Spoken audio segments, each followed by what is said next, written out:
Hello my dear friends, welcome to Sudhanya. Dear friends, ನಿಮಗೆ already ಗೊತ್ತಿರೋ ಹಾಗೆ ಕರ್ನಾಟಕ ಬೋರ್ಡ್ ಕೆಲವು ಬ್ಲೂ ಪ್ರಿಂಟ್ಗಳನ್ನು ರಿಲೀಸ್ ಮಾಡಿದೆ. 3 ಬ್ಲೂ ಪ್ರಿಂಟ್ಗಳನ್ನು ರಿಲೀಸ್ ಮಾಡಿದೆ. ಓಕೆ, ಆ ಬ್ಲೂ ಪ್ರಿಂಟಿನಲ್ಲಿ ಪ್ರತಿ ಚಾಪ್ಟರಿಗೆ ಎಷ್ಟೆಷ್ಟು ವೇಟೇಜ್ ಇರುತ್ತೆ, ಯಾವ ಚಾಪ್ಟರಿಂದ ಎಷ್ಟೆಷ್ಟು ಮಾರ್ಕ್ಸಿನ ಎಷ್ಟೆಷ್ಟು ಕ್ವಶನ್ಸ್ಗಳು ಬರುತ್ತೆ ಅನ್ನೋದನ್ನು ಒಂದು ಡೀಟೇಲ್ಸ್ ಕೊಟ್ಟಿದ್ದಾರೆ ನಿಮಗೆ. ಓಕೆನಾ? ಸೊ ಇವತ್ತು ನಾವು ಅದೇ ಬ್ಲೂ ಪ್ರಿಂಟಿನ ಕೆಳಗಡೆ ಕೆಲವು ಗೈಡ್ಲೈನ್ಸನ್ನು ಕೊಟ್ಟಿದ್ದಾರೆ. ನೀವು ಇಲ್ಲಿ ನೋಡ್ಬೋದು, general guidelines for setting the question paper. ಅಂದರೆ ಬೋರ್ಡ್ ಎಕ್ಸಾಮಿನೇಷನ್ ಫೈನಲಿಗೆ ಬರುವಂಥದ್ದು ಅಥವಾ 70 ಮಾರ್ಕ್ಸಿಗೆ ಏನು ಕ್ವಶನ್ ಪೇಪರ್ನ ಪ್ರಿಪೇರ್ ಮಾಡ್ತಾರೆ, ಅವರು ಯಾವುದೇ ಲೆಕ್ಚರರ್ಸ್ಗಳು ಕೂಡ ಮಾಡಿದ್ರು ಈ ಗೈಡ್ಲೈನ್ಸ್ಗಳನ್ನು ಅವರು ಫಾಲೋ ಮಾಡಲೇಬೇಕು. ಓಕೆ, ಇದು ಬೋರ್ಡಿಂದನೇ ರಿಲೀಸ್ ಮಾಡಿರುವಂಥ ಗೈಡ್ಲೈನ್ಸು. ಕ್ವಶನ್ ಪೇಪರ್ನ ಸೆಟ್ ಮಾಡೋದಕ್ಕೆ ಈ ಗೈಡ್ಲೈನ್ಸ್ಗಳನ್ನು ಫಾಲೋ ಮಾಡಬೇಕು.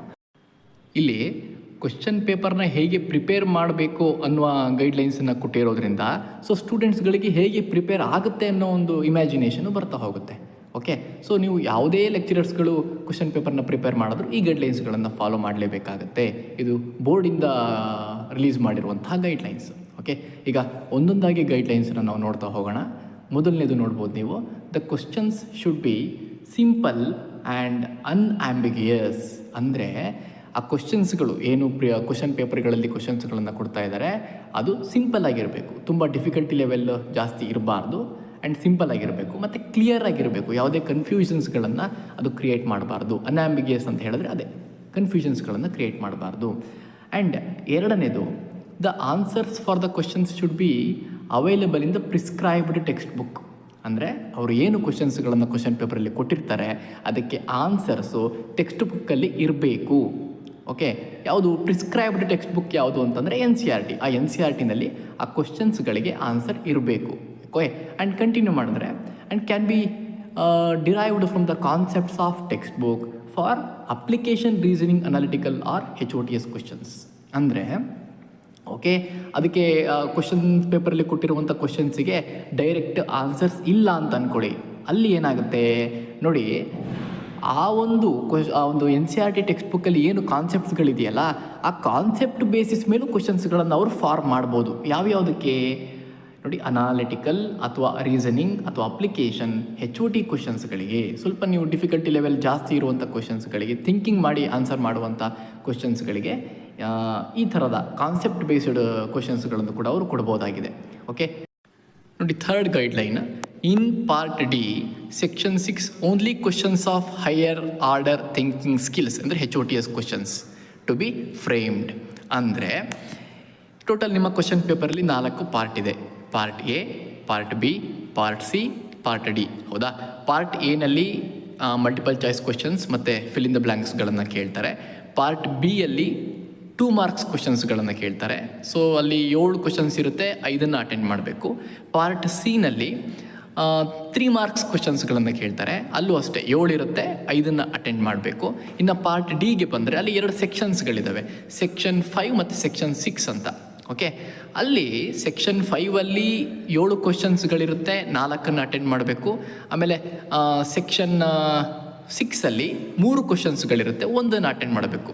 ಇಲ್ಲಿ ಆ ಸೆಕ್ಷನ್ 6 ಬಗ್ಗೆ ಮಾತಾಡ್ತಾ ಇದ್ದಾರೆ. ಆ ಸೆಕ್ಷನ್ 6ಅಲ್ಲಿರುವಂಥದ್ದು ಸ್ವಲ್ಪ ಹೈಯರ್ ಆರ್ಡರ್ ಥಿಂಕಿಂಗ್ ಸ್ಕಿಲ್ಸ್, ಅಂದರೆ ನಿಮ್ಮ ಸ್ವಲ್ಪ ಜಾಸ್ತಿ ಥಿಂಕ್ ಮಾಡಿ, ಜಾಸ್ತಿ ಸ್ಕಿಲ್ಸ್ಗಳನ್ನು ಯೂಸ್ ಮಾಡಿ ಆನ್ಸರ್ ಮಾಡುವಂಥ ಕ್ವಶನ್ಸ್ಗಳು.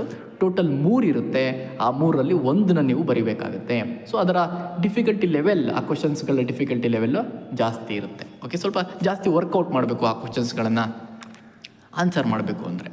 Okay, next fourth guideline, the question paper should be prepared on the individual blue print on the basis of weightage of marks fixed for each chapter and units. ಅಂದರೆ ಈಗ 3 blue ಪ್ರಿಂಟ್ಗಳನ್ನು ಇಲ್ಲಿ release ಮಾಡಿದ್ದಾರೆ. ಆ 3 blue ಪ್ರಿಂಟ್ಗಳಲ್ಲಿ 1 blue ಪ್ರಿಂಟನ್ನು ಮಾತ್ರ consider ಮಾಡಿ ನೀವು question ಪೇಪರ್ನ prepare ಮಾಡಬೇಕು. ಆಮೇಲೆ ಅಲ್ಲಿ ಯಾವ್ಯಾವ ಚಾಪ್ಟರಿಗೆ ಎಷ್ಟೆಷ್ಟು ವೆಯ್ಟೇಜ್ ಕೊಟ್ಟಿದ್ದಾರೆ, ಆ್ಯಂಡ್ ಯಾವ್ಯಾವ ಚಾಪ್ಟರಿಂದ ಯಾವ್ಯಾವ ಮೇನಿನ ಕ್ವಶನ್ಸ್ಗಳು, ಅಂದರೆ 2 ಮಾರ್ಕ್ಸ್ದೋ 3 ಮಾರ್ಕ್ಸ್ದೋ 5 ಮಾರ್ಕ್ಸ್ ಕ್ವಶನ್ಸ್ಗಳು ಯಾವ್ಯಾವ ಚಾಪ್ಟರಿಂದ ಬರುತ್ತೆ ಅದೇ ಚಾಪ್ಟರಿಂದ ಕೊಡಬೇಕು, ಚೇಂಜ್ ಮಾಡಬಾರ್ದು ಅನ್ನೋದನ್ನು ಮೆನ್ಷನ್ ಮಾಡಿದ್ದಾರೆ. ಸೊ ನಾನು ಲಾಸ್ಟ್ ವಿಡಿಯೋದಲ್ಲಿ ಹೇಳಿದ್ದೀನಿ ಬ್ಲೂ ಪ್ರಿಂಟ್ ಯಾವ್ಯಾವ ಚಾಪ್ಟರಿಗೆ ಎಷ್ಟೆಷ್ಟು ಮಾರ್ಕ್ಸ್ ಇದೆ ಅಂತ. ಸೊ ಅದನ್ನು ನೋಡಿಕೊಂಡು ನೀವು ಪ್ರಾಕ್ಟೀಸ್ ಮಾಡಬೇಕಾಗುತ್ತೆ. 5ನೇ guideline, at least 1 question carrying 1 mark, 2 marks, 3 marks and 5 marks have to be derived from each chapter wherever possible. ಅಂದರೆ ನೋಡಿ, ಈಗ ಮ್ಯಾಕ್ಸಿಮಮ್ ವೆಯ್ಟೇಜ್ ಇರುವಂಥ chapter principles of inheritance, molecular basis of inheritance ಮತ್ತು ಹ್ಯೂಮನ್ ಹೆಲ್ತ್ ಆ್ಯಂಡ್ ಡಿಸೀಸಸ್, ಹೌದಾ? ಈ ಥರದ maximum weightage ಇರುವಂಥ ಚಾಪ್ಟರ್ಗಳಲ್ಲಿ 5 ಮಾರ್ಕ್ಸಿಂದು, 3 ಮಾರ್ಕ್ಸ್ದು ಆ್ಯಂಡ್ 2 ಮಾರ್ಕ್ಸ್, 1 ಮಾರ್ಕ್ ಎಲ್ಲ ಮೇನಿಗೂ ಬರುವಂಥ ಕ್ವಶನ್ಸ್ಗಳನ್ನು, ಎಲ್ಲ ಮೇನಿಗೂ ಬರೋ ಥರ ಕ್ವಶನ್ಸ್ಗಳನ್ನು ಅವರು ಫ್ರೇಮ್ ಮಾಡಬೇಕಾಗತ್ತೆ. ಎಲ್ಲ ಮೇನಿಗೂ ಒಂದೊಂದು ಕ್ವಶನ್ಸ್ಗಳನ್ನು ಕೊಡಲೇಬೇಕು ಜಾಸ್ತಿ ವೆಯ್ಟೇಜ್ ಇರುವಂಥ ಚಾಪ್ಟರ್ಗಳಲ್ಲಿ ಅನ್ನೋದನ್ನು ಮೆನ್ಷನ್ ಮಾಡ್ತಾ ಇದ್ದಾರೆ. ಫಾರ್ ಎಕ್ಸಾಂಪಲ್, ಈಗ 6, 7 ಮಾರ್ಕ್ಸ್ ಇರುವಂಥ ಚಾಪ್ಟರ್ಗಳಲ್ಲಿ ಐದರ್ 5 ಮಾರ್ಕ್ಸಿಂದೊಂದು, 2 ಮಾರ್ಕ್ಸಿಂದು ಅಥವಾ 5 ಮಾರ್ಕ್ಸಿಂದು, 3 ಮಾರ್ಕ್ಸಿಂದು ಕ್ವಶನ್ಸ್ಗಳನ್ನು ಕೊಡ್ಬೋದು. ಎಲ್ಲ ಮೇನಿಗೂ ಕ್ವಶನ್ಸ್ಗಳನ್ನು ಕೊಡೋದಕ್ಕಾಗಲ್ಲ.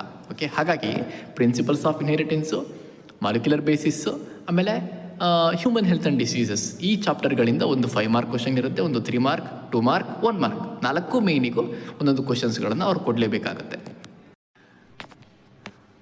When a question carrying 3 or 5 marks is split, the sub-questions should be derived from the same concept or different concepts of same chapter. ಅಂದರೆ ನೀವು ಈಗ 3-5 ಮಾರ್ಕ್ಸ್ಗಳಲ್ಲಿ ಸಬ್ ಕ್ವಶನ್ಸ್ಗಳನ್ನು ಅಬ್ಸರ್ವ್ ಮಾಡ್ಬೋದು. ಈಗ for example A, B, C ಆ ಥರ ಕ್ವಶನ್ಸ್ಗಳನ್ನು ಕೊಟ್ಟಿರ್ತಾರೆ. ಒಂದೇ ಕ್ವಶನಲ್ಲಿ ಸಬ್ ಕ್ವಶನ್ಸ್ಗಳನ್ನು ಕೊಟ್ಟಿರ್ತಾರೆ. ಆ ಸಬ್ ಕ್ವಶನ್ಸ್ಗಳು ಐದರ್ ನೋಡಿ, ನೀವು ಇಲ್ಲಿ ಅಬ್ಸರ್ವ್ ಮಾಡ್ಬೋದು, ಐದರ್ ಸೇಮ್ ಕಾನ್ಸೆಪ್ಟಿಂದ ಆಗಿರಬೇಕು ಅಥವಾ ಬೇರೆ ಬೇರೆ ಕಾನ್ಸೆಪ್ಟಿಂದ ಕೊಟ್ಟರು ಅದು ಸೇಮ್ ಚಾಪ್ಟರಿಂದ ಕೊಟ್ಟಿರಬೇಕಾಗತ್ತೆ. ಸೊ ಒಂದು ಕ್ವಶನ್ನು, ಸೊ ಸಿಂಪಲ್ಲಾಗಿ ಹೇಳೋದಾದರೆ ಒಂದು ಕ್ವಶನ್ನು, ಆ ಕ್ವಶನಿನ ಸಬ್ ಕ್ವಶನ್ಸ್ಗಳು ಒಂದೇ ಚಾಪ್ಟರಿಂದ ಬಂದಿರಬೇಕು, ಬೇರೆ ಬೇರೆ ಚಾಪ್ಟರಿಂದ ಅದು ಬಂದಿರಬಾರ್ದು ಅನ್ನೋದನ್ನು ಮೆನ್ಷನ್ ಮಾಡ್ತಾ ಇದ್ದಾರೆ. ನೋಡಿ, 7th guideline, please avoid questions like explain with a neat labelled diagram, frame questions only to expect neat label diagram ಅಂತ ಹೇಳಿದ್ರೆ, ಇಲ್ಲಿ ಡೈರೆಕ್ಟಾಗಿ ಹೇಳ್ತಾ ಇದ್ದಾರೆ, ಡಯಾಗ್ರಾಮನ್ನು ಕೇಳಿ ಅದನ್ನು ಎಕ್ಸ್ಪ್ಲೈನು ಮಾಡಿ ಅಂತ ಒಂದೇ ಕ್ವಶನಲ್ಲಿ ಕೇಳಬೇಡಿ. ಜಸ್ಟ್ ಲೇಬಲ್ಡ್ ಡಯಾಗ್ರಾಮನ್ನು 5 ಮಾರ್ಕ್ಸ್ಗೆ ಅಥವಾ 3 ಮಾರ್ಕ್ಸ್ಗೆ ಇರ್ಬೋದು, ಲೇಬಲ್ಡ್ ಡಯಾಗ್ರಾಮನ್ನು ಕೇಳಿ, ಡಯಾಗ್ರಾಮನ್ನು ಕೇಳಿ ಅದನ್ನು ಎಕ್ಸ್ಪ್ಲೈನ್ ಮಾಡಿ ಅಂತ ಕೇಳಿದ್ರೆ ಅದು ಡಿಫಿಕಲ್ಟಿ ಲೆವೆಲ್ ಜಾಸ್ತಿ ಆಗುತ್ತೆ. ಆ ಥರದ ಕ್ವಶನ್ಸ್ಗಳನ್ನು ಅವಾಯ್ಡ್ ಮಾಡಿ, ಕೇಳಲೇಬೇಡಿ ಅಂತ ಹೇಳಿಲ್ಲ, ಆದಷ್ಟು ಅವಾಯ್ಡ್ ಮಾಡಿ ಅಂತ ಹೇಳಿದ್ದಾರೆ. ಓಕೆ, ಸೊ ಆ ಥರದ ಕ್ವಶನ್ಸ್ಗಳು, ಇಲ್ಲಿ ಡಯಾಗ್ರಾಮ್ ಬೇಸ್ಡ್ ಕ್ವಶನ್ಸ್ಗಳು ನಿಮಗೆ ಪ್ರಾಬಬಿಲಿಟಿ ಜಾಸ್ತಿ ಇರುವಂಥದ್ದು ಅಂತಂದರೆ ಮಾಡೆಲ್ ಪೇಪರ್ಗಳಲ್ಲಿ ಇರುವಂಥದ್ದು ಅಂದರೆ male reproductive system, female reproductive system, ಹೌದಾ, ಆಮೇಲೆ ಮ್ಯಾಮರಿ ಗ್ಲ್ಯಾಂಡಿನ ಡಯಾಗ್ರಾಮು, ಈ ಥರದ ಕ್ವಶನ್ಸ್ಗಳು. Okay, next, variation of 1% weightage per objective of questions is allowed. Okay, ಏನೇ ವೇರಿಯೇಷನ್ಸ್ ಮಾಡಿದ್ರು ಅದು 1%ಗಿಂತ ಕಡಿಮೆ ಇರಬೇಕು ಅಥವಾ 1% ಇರಬೇಕು, ಜಾಸ್ತಿ ವೇರಿಯೇಷನ್ ಮಾಡಬಾರ್ದು. Next 9th one, variation of 1 mark in each chapter or unit weightage is permitted while preparing the blueprint and the total marks should not exceed 105. ಅಂದರೆ ಬ್ಲೂ ಪ್ರಿಂಟ್ ಪ್ರಿಪೇರ್ ಮಾಡಬೇಕಾದ್ರೆ 1 ಮಾರ್ಕ್ ಹೆಚ್ಚು ಕಡಿಮೆ ಆಗಿದೆ, but total marks 105ಗಿಂತ ಜಾಸ್ತಿ ಹೋಗಬಾರ್ದು ಅನ್ನೋದನ್ನು ಹೇಳಿದ್ದಾರೆ. ಓಕೆನಾ? ಸೊ ಈ ಗೈಡ್ಲೈನ್ಸ್ಗಳು ನಿಮಗೆ ಡೆಫಿನೆಟ್ಲಿ ಹೆಲ್ಪ್ ಆಗೇ ಆಗುತ್ತೆ. ನೀವು ಯಾವ್ಯಾವ ಚಾಪ್ಟರಿಂದ ಎಷ್ಟೆಷ್ಟು ಕ್ವಶನ್ಸ್ಗಳನ್ನು, ಇಂಪಾರ್ಟೆಂಟ್ ಕ್ವಶನ್ಸ್ಗಳು ಯಾವ್ಯಾವುದು ಅನ್ನೋದನ್ನು ಗೆಸ್ ಮಾಡ್ಬೋದು. ಆಮೇಲೆ ಕ್ವಶನ್ಸ್ಗಳನ್ನು ಕೊಟ್ಟಾಗ ಆ ಸಬ್ ಕ್ವಶನ್ಸ್ಗಳು ಒಂದೇ ಚಾಪ್ಟರಿಂದ ಬರುತ್ತೆ ಅನ್ನೋದು ಗೊತ್ತಾಗಿದೆ. ಆ್ಯಂಡ್ 3 ಬ್ಲೂ ಪ್ರಿಂಟ್ಗಳನ್ನು ನಾವು ಅಬ್ಸರ್ವ್ ಮಾಡಿದ್ರೆ ಅಲ್ಲಿ draw neat label diagram of ಅಂತ ಕೊಟ್ಟಿದ್ದಾರೆ. Male reproductive system, female reproductive system ಮತ್ತು ಮ್ಯಾಮರಿ ಗ್ಲ್ಯಾಂಡಿನ ಡಯಾಗ್ರಾಮ್ಸ್ಗಳನ್ನು ಕೊಟ್ಟಿದ್ದಾರೆ. ಸೊ ಹಾಗಾಗಿ ಎಕ್ಸ್ಪ್ಲೈನ್ ದ ಡಯಾಗ್ರಾಮ್ ಅಂತ ಎಲ್ಲೂ ಕೇಳಲ್ಲ, ಯೂಶಲಿ ಆ ಚಾನ್ಸಸ್ ಕಡಿಮೆ ಇದೆ. ಹಾಗಾಗಿ ಜಸ್ಟ್ ಡಯಾಗ್ರಾಮ್ಸ್ಗಳನ್ನು ನೀಟಾಗಿ ಪ್ರಾಕ್ಟೀಸ್ ಮಾಡಿ ಅದರ ಎಕ್ಸ್ಪ್ಲನೇಷನ್ಸ್ಗಳನ್ನು ಅವಾಯ್ಡ್ ಮಾಡಿ. ವಿಡಿಯೋನ ನೋಡಿದ್ದಕ್ಕೆ ಧನ್ಯವಾದಗಳು. ಇದೇ ಥರ ವೀಡಿಯೋಸ್ಗಳನ್ನು ಅಪ್ಲೋಡ್ ಮಾಡ್ತಾ ಇರ್ತೀನಿ, ಹಾಗಾಗಿ ನನ್ನ ಚಾನಲ್ನ ಸಬ್ಸ್ಕ್ರೈಬ್ ಮಾಡಿ. Thank you.